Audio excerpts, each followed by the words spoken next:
You didn't move your stop loss because the setup changed. You moved it because you couldn't accept being wrong. Every trader says they respect their stop loss until the moment price gets close to it.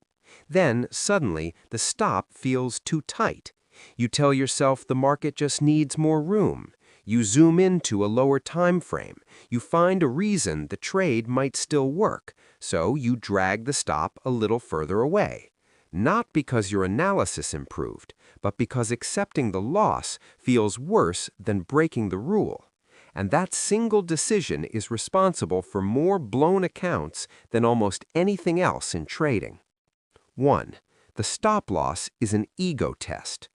A stop loss isn't just a risk tool, it's an ego test.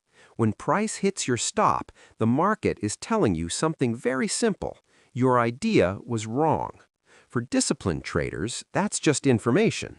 For emotional traders, it feels like an attack, because the moment the stop gets hit, your brain translates it into something personal. I failed. I misread the market. I should have known better. And that's when the negotiation begins. 2. Your brain starts negotiating with reality. Instead of accepting the loss, your brain looks for ways to delay it. You widen the stop. You move it below the next support level.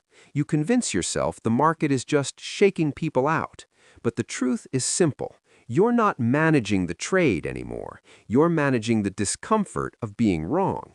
And the longer that discomfort stays unresolved, the more dangerous the trade becomes, because now the position isn't controlled, it's emotional.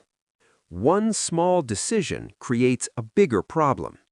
Moving the stop rarely happens just once. First, you move it a little. Then, price keeps falling. Now the loss is larger than you planned, so closing it feels even worse, which means you move the stop again.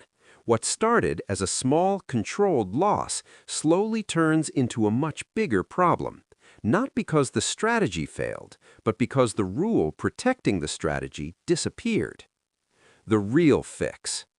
The solution isn't a better indicator, it's a non-negotiable rule. Once the trade is open, the stop loss cannot move further away, ever. If the market hits it, the trade is over. No debate, no exceptions. Because the stop loss isn't there to protect your ego, it's there to protect your account. Disciplined traders feel the same emotions you do. They just don't let those emotions control their decisions. And that difference is everything.